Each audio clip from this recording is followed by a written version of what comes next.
Morning, my dear students. I have taught you yesterday about improvement in crop production, including crop season. Today, I will taught you crop season and crop improvement program. What is crop seasons?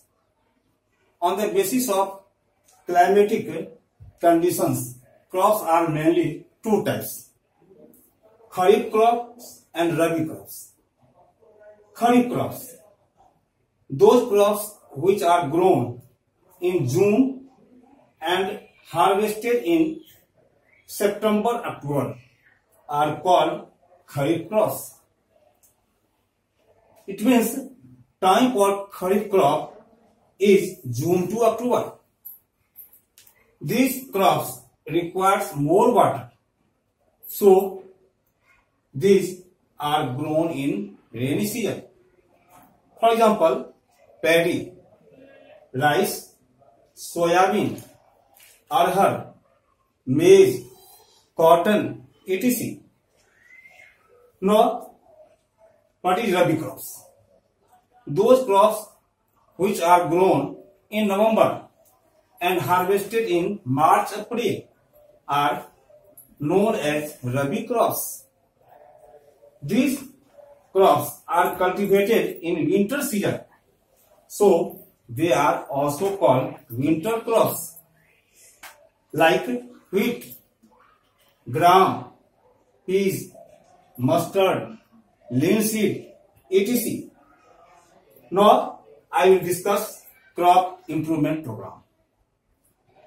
Crop improvement program, in which the major emphasis in crop improvement program remains focused on following three step-wise approaches: crop variety improvement, crop production improvement or management, and crop protection management. It means हुआ crop यानी फसल सुधार programme को तीन stage में अध्ययन हमें करना है। पहला अध्ययन होगा कि फसल किस्म का सुधार कैसे करेंगे। दूसरा इसी होगा कि फसल उत्पादन में सुधार कैसे किया जाएगा, और तीसरा होगा कि फसल सुरक्षा का प्रबंधन क्या होगा, हम कैसे फसल सुरक्षा करेंगे। इन तमाम स्टेप वाइज अप्रोचेस को अपनाने के बाद ही क्रॉप प्रोडक्शन में इंप्रूवमेंट हो सकता है। तो हम लोग ये देखें कि इंक्रीजिंग क्रॉप यील्ड में that is divided into three categories: variety improvement यानी crop variety improvement, crop production management and protection management. Variety improvement includes selective breeding, hybridization and genetic manipulation. Production management includes nutrition management, irrigation management या improvement and cropping pattern, and productive या protection management it includes weeds control and insect pest control.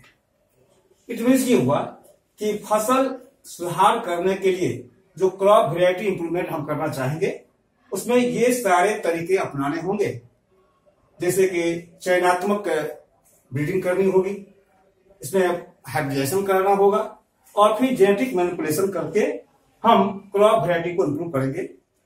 Second, जब production की बात आएगी तो उसमें हमको ये देखेंगे प्रोडक्शन बढ़ाने के लिए क्या हमको न्यूट्रिशन मैनेजमेंट करना है, क्या पोषक तत्व को उपयोग करना है, इसके अंतर्गत हम लोग मैन्योर, फर्टिलाइजर सबका अध्ययन करेंगे।